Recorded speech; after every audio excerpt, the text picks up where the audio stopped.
Bismillah. Saya mohon Anda fokus pada yang terakhir ini, karena ini pahala luar biasa, langsung disebutkan di dalam Al-Quran.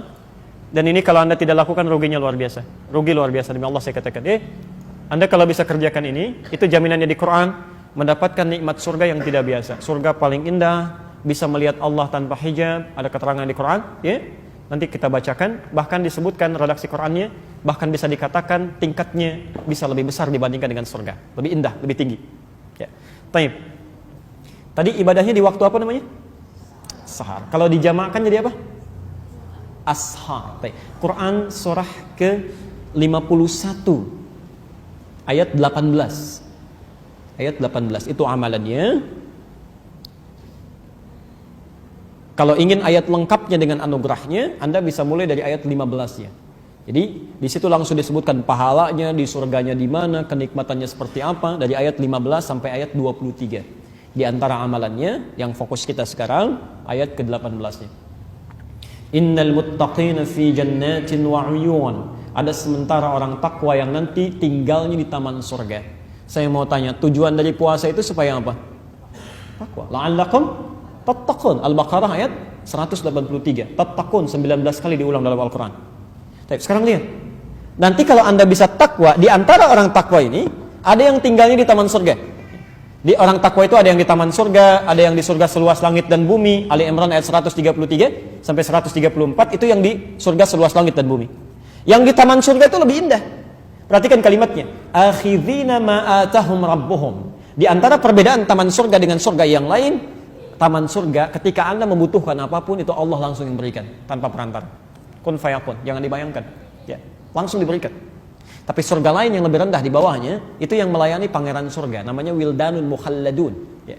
Jadi kalau Anda misalnya butuh mau minum sesuatu, maka dia datang. Kalau perempuan pangeran surga, laki-laki bidadari surga. Bi aqwabi wa abariqa wa ka'sim min ma'in. Datang membawakan gelas-gelas yang berkilauan dengan emas yang luar biasa, dihiasi mutiara-mutiara yang berkemilauan. Mala 'ainun ra'at wala udhunun sami'at wala khatara 'ala qalbi bashar.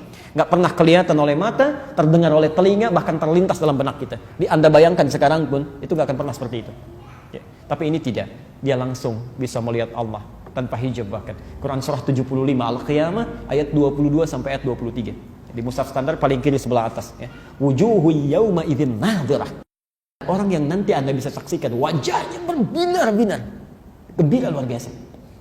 Bukan karena masuk surganya. Ya. Ila rabbiha nadhirah.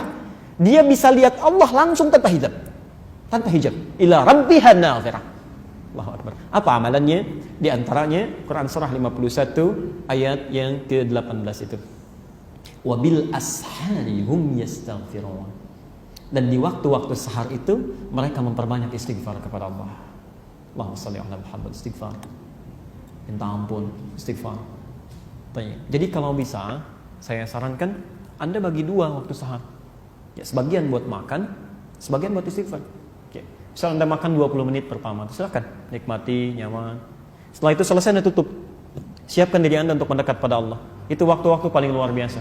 Bahkan di hadis qudsi nanti saya bacakan di akhir hadis qudsinya. Dan orang yang pertama menerima dari Nabi itu 31 orang sahabat senior.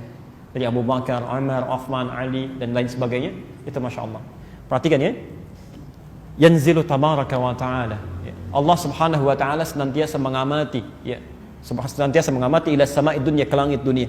Di akhir sepertiga malam, akhir menjelang fajar tadi. Kemudian mulai berkata pada hambanya, fayaqulu ya ibadi, hei hambaku, siapa yang memohon rahmat kepadaku aku berikan, yang meminta aku kabulkan. Wa man istaghfara li ghafartu lah. Dan bila ada orang yang memohon ampunan kepadaku, aku ampuni seketika dosa-dosanya. Aku ampuni seketika dosa-dosanya.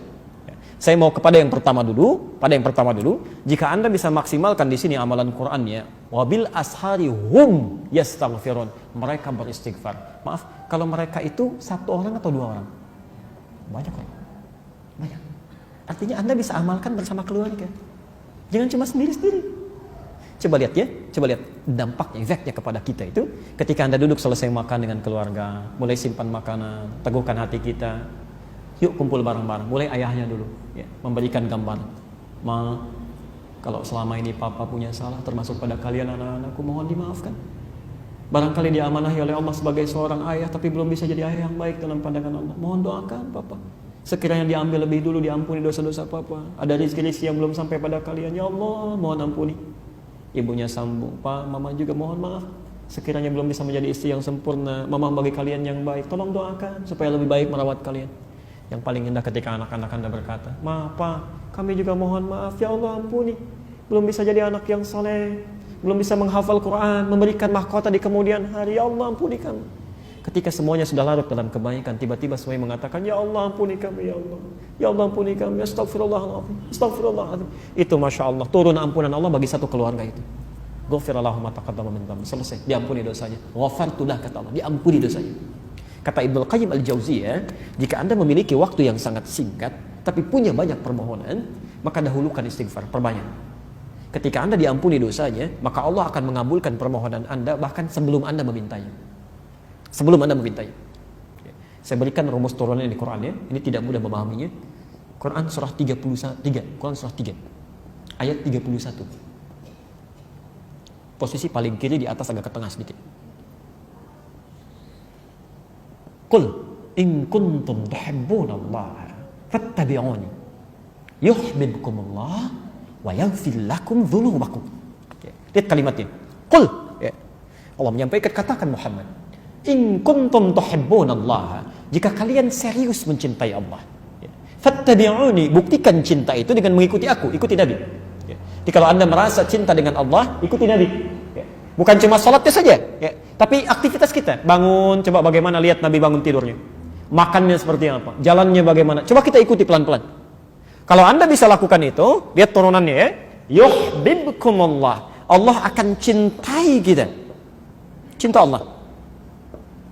Nah, sekarang perhatikan persamaannya. Ya, saya pernah terangkan ini juga dalam kesempatan yang lain. Kalau Allah sudah mencintai seseorang, maka ternyata yang pertama diberikan itu bukan dunia, bukan. Ya. Wa yaghfir lakum dzunubakum, Allah akan ampuni dosanya. Allahu Akbar, ampunan dosa. Jadi kalau Anda dicintai oleh Allah, maka pertama yang dilakukan diampuni dosa itu. Dah, sudah habiskan. Kamu nggak usah punya dosa lagi. Pulang. Ya. Bukankah kalau ada seseorang pernah punya salah pada Anda macam-macam dan minta maaf, yang pertama Anda lakukan kan memaafkan dulu ya. Kalau Anda sudah senang kan Anda bisa berikan apa saja. Masya Allah. Allah ampuni dosanya. Jadi kalau ada yang dicintai Allah, diampuni dosanya. Sekarang lihat sini. Sifat cinta itu selalu memiliki sifat akan selalu memberi bahkan sebelum diminta. Coba perhatikan, ketika anak Anda lahir, saking cintanya padahal dia nggak minta, pakaian dibelikan yang paling bagus, ada mainan yang paling bagus, bahkan nggak pengen Anda belikan juga, ya. Saking cintanya tuh. Ya. Bukankah setelah dewasa Anda tunggu sampai minta? Kadang-kadang belum dikasih juga. Ya. Jadi ketika semakin tinggi tingkat cinta, dia akan memberikan bahkan sampai tidak pernah dimintakan sebelumnya. Jelas sampai sini? Nah, jadi lihat persamaannya. Cinta Allah menghadirkan ampunan. Maka kata para ulama, orang yang persamaan terbaliknya, orang yang sering memohon ampunan kepada Allah, maka lebih cepat mendapatkan cinta dari Allah Subhanahu wa taala. Kalau dibalik, cinta menghadirkan ampunan. Berarti orang yang semakin lama, semakin sering minta ampun, semakin cepat mendapatkan cinta Allah Subhanahu wa taala.